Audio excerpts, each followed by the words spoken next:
निर्वाचनको मिति घोषणा भएसँगै दलहरू चुनावी गतिविधिमा सक्रिय हुँदै तालमेल सहित कार्यदल गठन गर्ने सत्तारूढ गठबन्धनको निर्णय।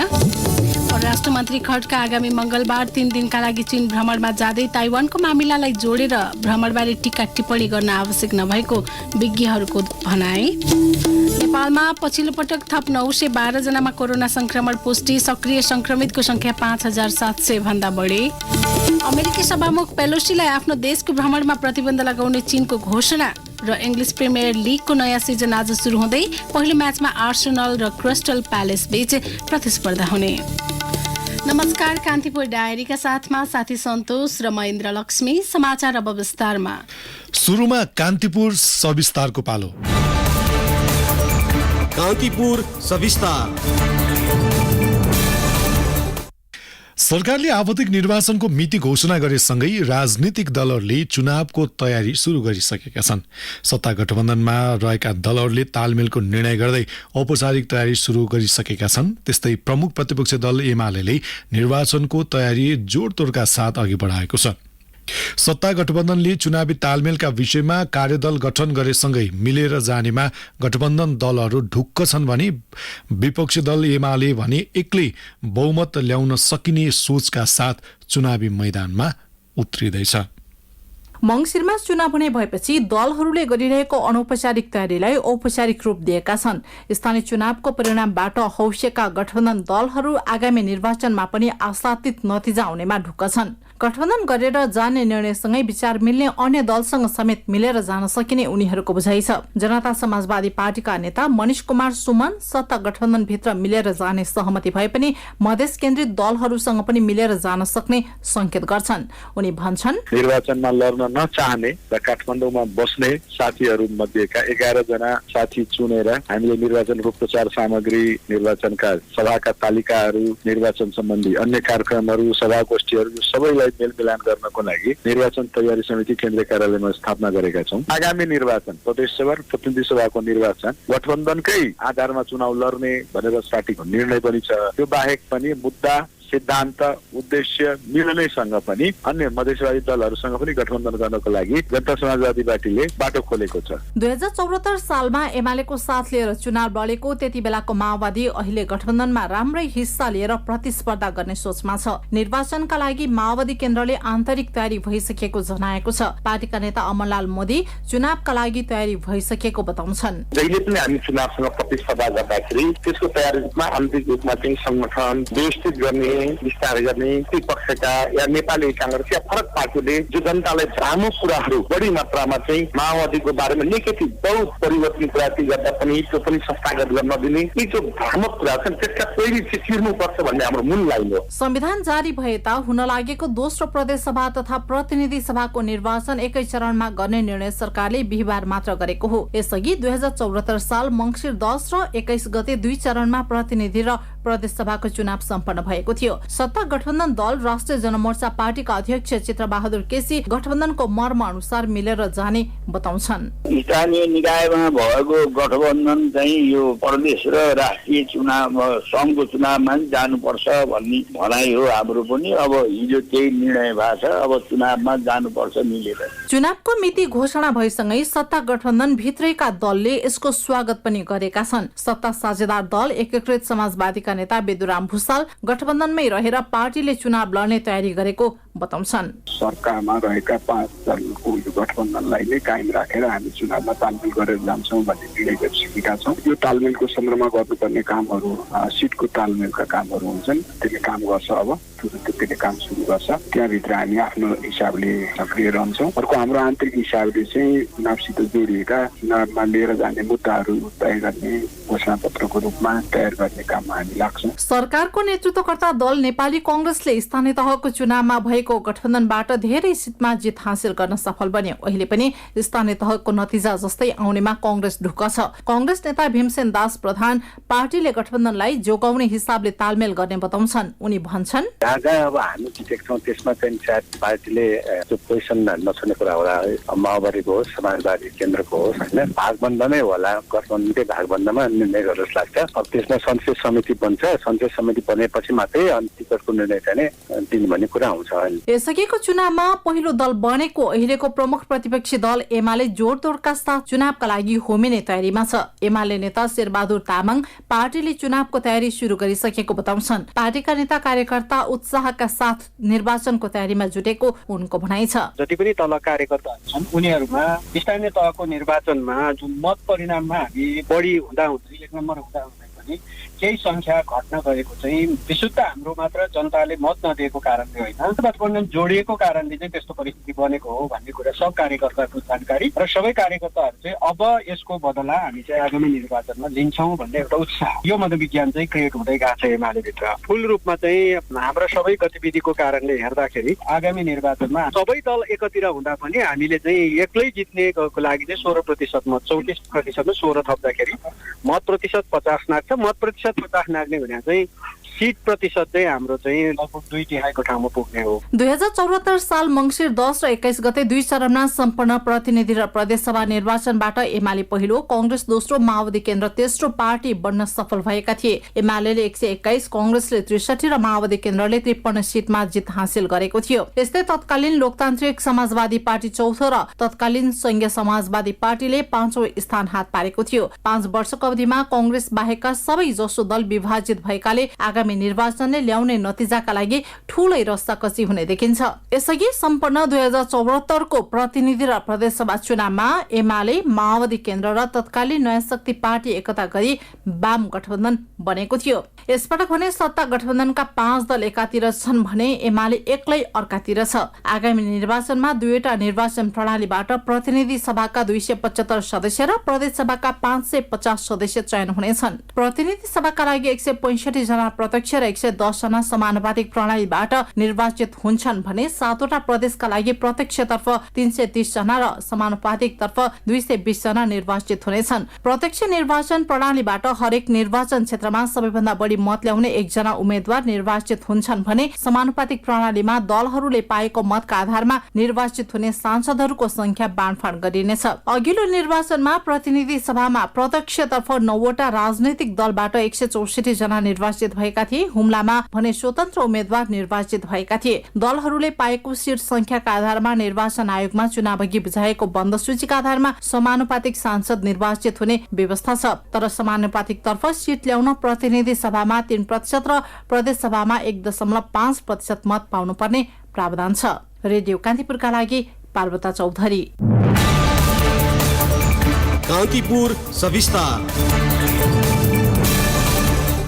यसैबीच सत्तारूढ गठबन्धनले आगामी प्रतिनिधि र प्रदेश सभाको निर्वाचनका लागि चुनावी तालमेल गर्ने औपचारिक निर्णय गरेको छ। मंसिर 4 गतेका लागि निर्वाचन घोषणा भएको भोलिपल्ट बसेको गठबन्धनको बैठकले चुनावी तालमेल गरेर अघि बढ्ने निर्णय गर्दै सीट बाँडफाँडमा सहमति जुटाउन कार्यदल पनि गठन गरेको छ। कार्यदलले साउन मसान्तसम्म सीट बाँडफाँडको अन्तिम खाका तयार गर्ने जिम्मेवारी पाएको छ। मन्त्री एवं कांग्रेस नेता ज्ञानेन्द्र बहादुर कार्कीले 5 दल बीच चुनावी तालमेल गरेर जाने सहमति भएको जानकारी दिनुभयो। प्रधानमन्त्री तथा नेपाली कांग्रेसका सभापति श्री शेरबहादुर देउवाजीको अध्यक्षतामा बस्यो बैठकले आगामी मंसिर 4 गते हुने प्रतिनिधि सभा र प्रदेश सभाको निर्वाचनमा 5 दलीय गठबन्धनको बीच चुनावी तालमेल गरी अगाडि बढ्ने निर्णय गर्यो। सत्तारूढ दलहरूले प्रतिनिधि सभाका लागि 165 र प्रदेश सभाका लागि 330 सीटको तालमेल मिलाउनु पर्नेछ। 11 सदस्यीय कार्यदलले न्यायोचित रूपमा सीटको विषय मिलाउने नेता कार्कीले बताउनु भयो। अब तालमेलको निमित्त अब फेरि बैठकहरू बस्छ, छलफल गर्छ। यसलाई व्यवस्थित गर्ने, न्यायपूर्ण गर्ने विषयमा आज बृहत रूपमा सहमति भएको छ। यसलाई अलिकति माइन्युटली वर्कआउट गरेर कार्यदल बन्नेछ। कार्यदलमा कांग्रेसबाट 3 जना र अन्य दलबाट 2 जनाको प्रतिनिधित्व छ। कांग्रेसबाट ज्ञानेन्द्र बहादुर कार्की, कृष्ण प्रसाद सटौला र गगन थापा तथा माओवादी केन्द्रबाट जनार्दन शर्मा वर्षमान पुन कार्यदलमा हुनुहुन्छ। जनता समाजवादी पार्टीबाट रामसहाय यादव र रकम चेम्जोङ, एकीकृत समाजवादीका बेदुराम भूषाल र प्रमेश हमाल तथा राष्ट्रिय जनमोर्चाबाट हिमाल पुरी र आनन्द शर्मा कार्यदलका सदस्य रहनु भएको छ। कान्तिपुर डायरीमा अब ब्रेकको पालो। अब बाँकी प्रसङ्ग परराष्ट्र मन्त्री नारायण खड्काको चीन भ्रमण तय भएसँगै भ्रमणलाई लिएर विभिन्न टीका टिप्पणी हुन थालेको छ। अमेरिकी सभामुख न्यान्सी पेलोसीको ताइपे भ्रमण लगत्तै चीन ताइवान बीचको विवाद उत्कर्षमा पुगेका बेला परराष्ट्र मन्त्री खड्काको भ्रमणलाई विभिन्न कोणबाट विश्लेषण गर्न थालिएको हो। मन्त्री खड्काको भ्रमणले नेपाल अमेरिका बीचको सम्बन्धमा दरार आउन सक्ने एक थरीको बुझाइ छ भने कतिपयले यसलाई गलत व्याख्या गर्न नहुने बताएका छन्। एक रिपोर्ट। परराष्ट्र मामिलाका जानकारहरू दुई मुलुकको विवादले परराष्ट्र मन्त्रीको चीन भ्रमणलाई कुनै असर नगर्ने बताउँछन्। छिमेकी मुलुकसँगको नियमित भ्रमण भएकाले परराष्ट्र मन्त्री खड्काको भ्रमणप्रति आशंका व्यक्त गर्नु उचित नहुने परराष्ट्र मामिला जानकार एवं एमाले नेता डाक्टर राजन भट्टराईको बुझाइ छ। उनी भन्छन्, केही होइन, यो हाम्रो नजिकको छिमेकीसँगको हाम्रो नियमित मतलब चाहिँ भ्रमण उहाँहरू निमन्त्रणा गर्नु, परराष्ट्र मन्त्री जाँदै हुनुहुन्छ, द्विपक्षीय मामलाका विषयहरूमाथि छलफल हुन्छ। हाम्रो एकदम स्पष्ट नीति छ नेपालको कि नेपाल एक दिनको पक्षमा उभिन्छ। उहाँको भ्रमणमा जानु अनि त्यसपछि द्विपक्षीय मामलाका कतिपय विषयहरू छन्। अब थुप्रै विषयहरू यो कोरोनाको कारण पेन्डिङ भएर बसेका छन्, ती कुराहरूलाई अगाडि बढाउनु अहिलेको लागि आवश्यक छ भन्ने लाग्छ मलाई। नेपालले विगतमा पटक पटक अमेरिका र चीन प्रतिको आफ्नो धारणा प्रष्ट पार्दै आएको छ। ताइवान र तिब्बत लगायतका भूभाग चीनको एक अभिन्न अङ्ग रहेकोमा वर्तमान सरकार तथा मुलुकका राजनीतिक दल पनि प्रष्ट छन्। नेपालले एक चीन नीतिप्रति आफ्नो प्रतिबद्धता प्रत्यक्ष तथा अप्रत्यक्ष रूपमा पटक पटक स्पष्ट पारिसकेकाले ताइवान सन्दर्भमा कुनै फरक दृष्टिको नहुने अर्का परराष्ट्र मामिला जानकार इन्द्र अधिकारीको बुझाइ छ। अमेरिका र चीन बीचको विवाद शान्तिपूर्ण रूपमा सल्टाउनका लागि नेपालको शुभेच्छा मात्र रहने उनको तर्क छ। दुई मुलुक बीचको समस्या नजिकबाट बुझ्न र दुवै मुलुकको हितका लागि भ्रमण आवश्यक रहेको अधिकारीको ठम्माइ छ। उनले भनिन्, भ्रमणले त सधैँभरि सम्बन्धलाई साझेकीकरण गर्ने होइन, एकअर्कालाई बुझ्ने, सँगै कसरी काम गर्न सकिन्छ र सबैलाई दुवै थरीलाई फाइदा हुने ढङ्गले कसरी जान सकिन्छ भन्ने तहसम्म बुझ्नलाई पनि त रेगुलर इन्गेजमेन्ट जरुरी छ नि त। चीन र अमेरिकाले आफ्ना समस्याहरू आफै सुल्झाउन सकेन, शान्तिपूर्ण ढङ्गले समस्या सुल्झाउ भन्ने नेपालको शुभेच्छा रहन्छ।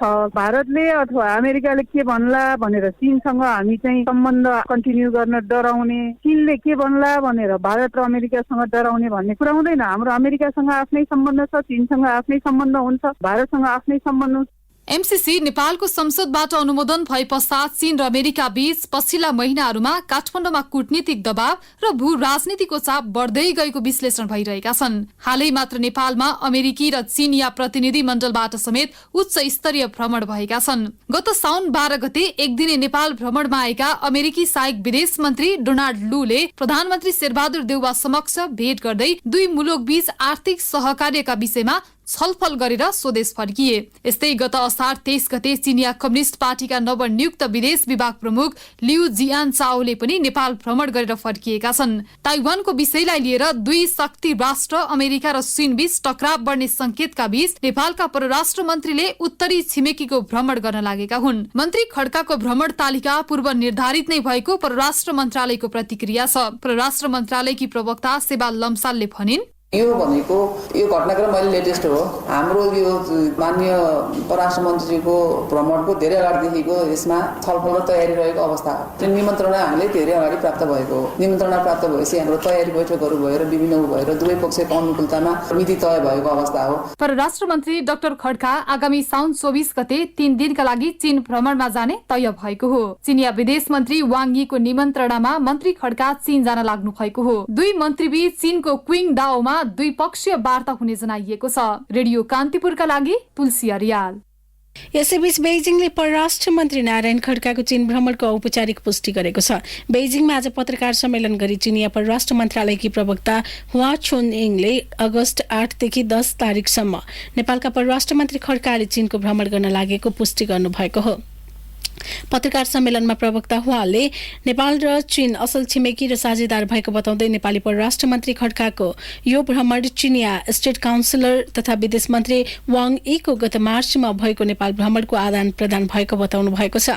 चिनिया पक्षले यस भ्रमणबाट नेपाली पक्षसँग रणनीतिक सम्पर्कलाई थप सुदृढ गर्ने, एकअर्कालाई दृढताका साथ सहयोग गर्न र विकास तथा समृद्धिका लागि दीर्घकालीन रणनीतिक साझेदारीलाई अगाडि बढाउन सघाउने अपेक्षा गरेको प्रवक्ता हुवाले बताउनुभयो। चिनिया परराष्ट्र मन्त्री वाङले नेपाल र दक्षिण कोरियाली विदेश मन्त्रीलाई एकैसाथ सान्तोङ प्रान्तको छिङताओमा स्वागत गर्ने कार्यक्रम छ।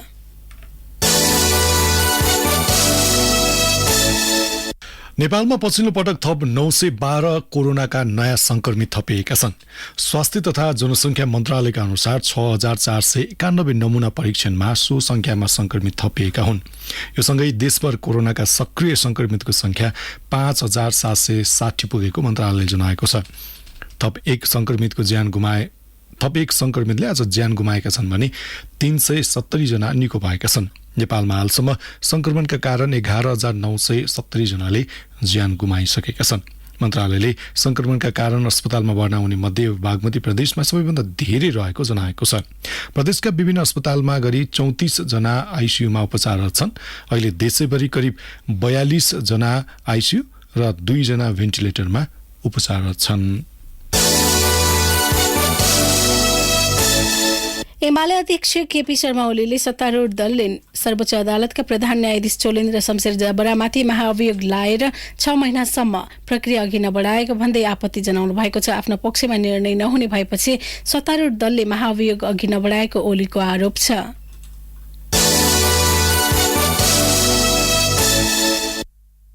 सर्वोच्च अदालतका प्रधान न्यायाधीश माथि महाअभियोग सत्ताधारी गठबन्धनले लगाउँछ। 6 महिना भयो, एक पाइलो अगाडि बढाउँदैन। सर्वोच्च अदालतका प्रधान न्यायाधीश माथि महाअभियोग खेलाउनको विषय हो, नत्र भने आफ्नो टेबलमा प्रधान न्यायाधीश माथिको महाअभियोगको प्रस्ताव दर्ता भएपछि त्यसको छिनोफानो गराउनु पर्दैन। जेसुकै होस्, आफ्नो पक्षमा छिनोफानो हुँदैन भनेर मान्छेलाई ढामेर छोड्ने, मान्छेमाथि अभियोग लगाएर छोड्ने, तर त्यस अभियोगको बारेमा नबोल्ने।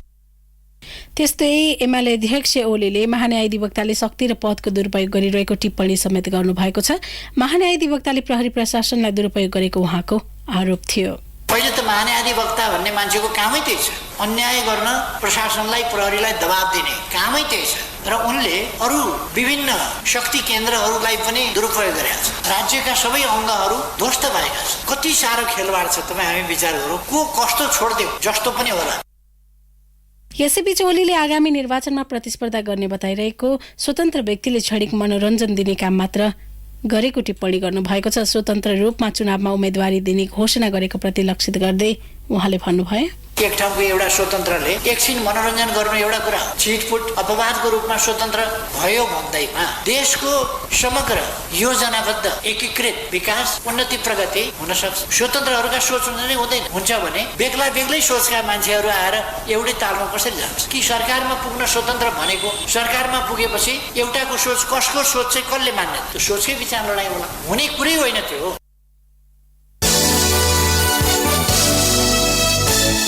निर्वाचन आयोगले प्रतिनिधि सभा र प्रदेश सभा प्रयोजनका लागि दल दर्ताको आह्वान गरेको छ। आयोगले आज एक विज्ञप्ति जारी गर्दै आइतबारदेखि 10 दिनको समय दिएर दल दर्ताको आह्वान गरेको हो। आयोगले दल दर्ताको निवेदनका लागि दलको विवरण, दलको केन्द्रीय, प्रदेश र जिल्ला समितिका पदाधिकारीको विवरण र वार्षिक लेखा परीक्षण प्रतिवेदन माग गरेको छ। आयोगले केन्द्रीय र प्रदेश स्तरको समितिको पछिल्लो विवरण पनि उल्लेख गरेको छ। त्यस्तै दल दर्ताका लागि प्रतिनिधि सभाको छुट्टै र प्रदेश सभाका लागि हरेक प्रदेशका लागि छुट्टा छुट्टै निवेदन पनि आह्वान गरेको छ। यसअघि दर्ता भएका दलहरू निर्वाचन प्रयोजनका लागि पुनः दर्ता गर्नुपर्नेछ। आयोगले दल दर्ताका लागि सार्वजनिक बिदाको दिन समेत कार्यालय खुला हुने जनाएको छ। यसैबीच निर्वाचन आयोगले मतदाता नावली दर्ता स्थगित गरेको छ। मङ्सिर 4 गते हुने प्रतिनिधि तथा प्रदेश सभाको निर्वाचनका लागि सुरु गरेको मतदाता नावली दर्ता आजबाट स्थगित भएको आयोगका प्रवक्ता शालिग्राम शर्मा पौडेलले जानकारी दिनुभयो। गत असार 1 गतेदेखि सुरु गरेको नावली दर्ता प्रक्रियामा 10 लाख नयाँ मतदाता थपिने आयोगको अनुमान छ। यसैबीच अनलाइन प्रणालीबाट नाम दर्ता गराएकाहरूले पनि भोलिसम्म बायोमेट्रिक गर्न सक्ने आयोगले जनाएको छ। अब केही समाचार संक्षेपमा विभिन्न सञ्चार माध्यमका सम्पादकहरूले विभेदपूर्ण लिङ्ग पहिचान कार्यलाई निरुत्साहित गर्नुपर्नेमा जोड दिएका छन्। सञ्चारिका समूहले ललितपुरमा आयोजना गरेको एक अन्तर्क्रियामा उनीहरूले पछिल्लो समय मतदाताको संख्या पनि पुरुषको भन्दा बढी पाइएपछि लिङ्ग पहिचानको विषयलाई निरुत्साहित गर्नुपर्नेमा जोड दिएका हुन्। सप्तकोशी नदीको बहाव कम भएसँगै बाढीले प्रभावित उदयपुर र सुनसरीका स्थानीयको व्यवस्थापनमा सहज हुँदै गएको छ। चितवनमा जंगली हात्तीको आक्रमणबाट भरतपुर महानगरपालिका 6 देवनगरकी 51 वर्षीय माया विकको मृत्यु भएको छ। लुम्बिनी प्रदेशमा पछिल्लो समय साइबर अपराधका घटना बढ्दो क्रममा रहेको प्रहरीले जनाएको छ। प्रविधिको प्रयोग गरी अपराधका घटना बढ्दा प्रहरीलाई नै अनुसन्धानमा थप समस्या भएको अतिरिक्त प्रहरी महानिरीक्षक एआइजी उत्तमराज सुवेदीले बताउनुभयो। कान्तिपुर डायरीमा अब दाङ डायरीको पालो। दाङ डायरीबाट दुर्गालाल केसीको नमस्कार। राप्ती गाउँपालिकाले विद्यालयको 100 मिटर वरपर कोल्ड ड्रिङ्क्स तथा जङ्क फुड जस्ता वस्तु बिक्री वितरणमा रोक लगाएको छ। असार 19 गतेको कार्यपालिका बैठकले गाउँपालिका भित्र रहेका सरकारी कार्यालय, स्वास्थ्य संस्था, विद्यालय, बैंक तथा वित्तीय संस्था लगायतले सार्वजनिक कार्यक्रमहरूमा सो वस्तुको प्रयोगमा प्रतिबन्ध लगाउने निर्णय गरेको गाउँपालिका अध्यक्ष प्रकाश विष्टले बताउनुभयो। त्यस्तै विद्यालयमा प्लास्टिकका फूल, खादा जस्ता वस्तुको सट्टा स्थानीय स्तरमा उत्पादन भएका फूल तथा पुष्पजन्य वस्तुहरूको प्रयोग गर्ने निर्णय भएको छ। विद्यार्थीहरूलाई गरौँ झोला बोक्नुपर्ने वातावरण नगराउन पनि विद्यालयहरूलाई अनुरोध गरिएको गाउँपालिकाका शिक्षा शाखा प्रमुख विश्वास विकले बताउनुभयो। आफ्नो जग्गा नहुँदा भूमिहीन किसानहरूलाई आयमूलक व्यवसाय गर्न कठिन भएको छ। जग्गा नभएका कारण ऋण पाउन र व्यवसाय गर्न समस्या भएको गढवा गाउँपालिका वडा नम्बर 5 की शान्ति चौधरीले बताउनुभयो। उहाँले 5 कट्ठा जग्गा भाडामा लिएर तरकारी खेती गर्नु भएको छ। राप्ती गाउँपालिका वडा नम्बर 6 की लक्ष्मी चौधरी पनि भूमिहीन हुनुहुन्छ। जग्गा भाडामा लिएर कुखुरा फार्म सञ्चालन गरिरहेकी चौधरीलाई थप लगानीको समस्या भएको छ। आफ्नो जग्गा नभएका कारण ऋण लिएर लगानी बढाउन समस्या भइरहेको उहाँले बताउनुभयो। घोराई र तुलसीपुर उपमहानगरपालिकाका ग्रामीण बस्तीमा बाँदर र बदेलले मकै सखा पार्न थालेपछि किसानहरू चिन्तित बनेका छन्। घोराई 19 का तिर्साङ, धनचौर, गलेना, नयाँ बस्ती तथा तुलसीपुरका 3, 4, 7 र 19 नम्बर वडामा बाँदर र बदेलले मकैमा क्षति पुर्याइरहेका छन्। बाँदर र बदेलले 3 कट्ठामा लगाएको मकै बाली नष्ट गरेको तुलसीपुर 7 रातामाटाकी टीका पौडेलले बताउनुभयो। मकै बाली बचाउन स्थानीय सामुदायिक वनहरूसँग समन्वय गरेर काम गर्ने योजना बनाएको तुलसीपुर उपमहानगरपालिका प्रमुख टीकाराम खड्काले बताउनुभयो। नेपाल संस्कृत विश्वविद्यालयमा एकपछि अर्को ताला थपिँदा प्रशासनिक तथा आर्थिक गतिविधिहरू अवरुद्ध भएका छन्। नेपाल विद्यार्थी संघले बेलजुण्डी स्थित विश्वविद्यालयको केन्द्रीय कार्यालय र सेवा आयोगका कार्यालयमा तालाबन्दी गरेको थियो। नेभी संघले ताला खोले पनि 18 गते अनिरा सबिउले ताला लगाएको छ। प्रतिस्पर्धा रोक्न नहुने भन्दै फेरि अनिरा सबिउले ताला लगाएको हो। एकपछि अर्को तालाबन्दीले विश्वविद्यालयका आर्थिक र प्रशासनिक कामहरू ठप्प भएको कुलसचिव माधव अधिकारीले बताउनुभयो। हवस् त, दाङ डायरी आजलाई यति नै। दुर्गालाल केसीलाई बिदा दिनुहोस्। नमस्कार। कान्तिपुर डायरीमा पुनः ब्रेकको पालो। अब आर्थिक प्रसङ्ग। नेपाल विद्युत प्राधिकरणले एकै दिन 220 किलो भोल्टका 3वटा सब स्टेशन सञ्चालनमा ल्याएको छ। प्राधिकरणले निर्माण सम्पन्न भएका सुनसरीको इनरोवा, सङ्खुवासभाको तुमनिन्टा र बानेश्वरबाट गरी 220 केभी सब स्टेशनमा सञ्चालनमा ल्याएको हो। प्राधिकरणका कार्यकारी निर्देशक कुलमान घिसिङले प्रसारण लाइन र सब स्टेशन सञ्चालनमा आएपछि प्रदेश 1 का पहाडी जिल्लाहरूमा उत्पादित बिजुली राष्ट्रिय प्रसारण प्रणालीमा प्रवाह गर्न र वितरणका लागि मेरुदण्डका रूपमा पूर्वाधार तयार भएको बताउनु भएको छ। 220 केबी प्रसारण लाइन र सब स्टेशन सञ्चालनमा आएपछि त्यस क्षेत्रमा भोल्टेज सुधार भई विद्युत आपूर्ति भरपर्दो हुने कार्यकारी निर्देशक घिसिङको भनाइ छ। अब अन्तर्राष्ट्रिय प्रसङ्ग। चीनले अमेरिकी प्रतिनिधि सभाकी सभामुख न्यान्सी पेलोसीलाई आफ्नो देशको भ्रमणमा प्रतिबन्ध लगाउने घोषणा गरेको छ। पेलोसीले आफ्नो आन्तरिक मामिलामा हस्तक्षेप गरेको भन्दै चीनले पेलोसी र उनका परिवारमाथि प्रतिबन्ध घोषणा गरेको ग्लोबल टाइम्सले जनाएको छ। केही दिन अघि मात्रै पेलोसीले ताइवान भ्रमण गरेपछि रुष्ट बनेको चीनले पछिल्लो कदम चालेको हो। पेलोसीको भ्रमणपछि नै चीनले ताइवान नजिकको क्षेत्रमा लगातार सैन्य अभ्यास गरिरहेको छ। देशका विदेश मन्त्री वाङ यीले विज्ञप्ति जारी गर्दै भन्नुभएको छ, पेलोसीले चीनको आन्तरिक मामिलामा गम्भीर हस्तक्षेप गर्दै चीनको सम्प्रभुत्ता र क्षेत्रीय अखण्डतालाई क्षति पुर्याएकी छिन्। पेलोसीको ताइवान भ्रमणले चीनको एक चीन नीति उल्लङ्घन गर्नुका साथै ताइवान क्षेत्रमा शान्ति र स्थिरतामा गम्भीर धक्का पुगेको चीनको भनाइ छ। चीनले ताइवानलाई आफ्नो भूमि मान्दै आए पनि पेलोसीले भने ताइवान आफैमा स्वतन्त्र सार्वभौमी र भएकोले उसको सुरक्षा र लोकतन्त्रमा साथ दिने बताउनु भएको छ। अब खेल प्रसङ्ग। इङ्ग्लिस प्रिमियर लिग फुटबलको नयाँ सिजन आजबाट सुरु हुँदैछ। सिजनको पहिलो खेलमा लन्डनका 2 क्लब आर्सेनल र क्रिस्टल प्यालेस बीच प्रतिस्पर्धा हुनेछ। खेल क्रिस्टल प्यालेसको घरेलु मैदानमा नेपाली समयअनुसार राति 1:15 बजे सुरु हुनेछ। यसपटक लिगमा 5 खेलाडी परिवर्तन गर्न पाउने नियम ल्याइएको छ। विश्वकप फुटबलका कारण करिब 6 साता ब्रेक हुने प्रिमियर लिग यसपटक अघिल्लो सिजनभन्दा 1 साता अघि सुरु हुन लागेको हो। विश्वकप फुटबल हुने भएकाले आगामी नोभेम्बरदेखि डिसेम्बरसम्म कुनै खेल हुने छैनन्। विश्वकप फुटबल नोभेम्बर 21 देखि डिसेम्बर 18 सम्म कतारमा आयोजना हुँदैछ। अन्त्यमा यस बुलेटिनका प्रमुख प्रसङ्ग फेरि एकपटक। निर्वाचनको मिति घोषणा भएसँगै दलहरू चुनावी गतिविधिमा सक्रिय हुँदै तालमेलसहित कार्यदल गठन गर्ने सत्तारूढ गठबन्धनको निर्णय। राष्ट्रमन्त्री खड्का आगामी मंगलबार 3 दिनका लागि चीन भ्रमणमा जाँदै ताइवानको मामिलालाई जोडेर भ्रमणबारे टीका टिप्पणी गर्न आवश्यक नभएको विज्ञको भनाई। नेपालमा पछिल्लो पटक थप 912 जनामा कोरोना संक्रमण पुष्टि, सक्रिय संक्रमितको संख्या 5700 भन्दा बढी।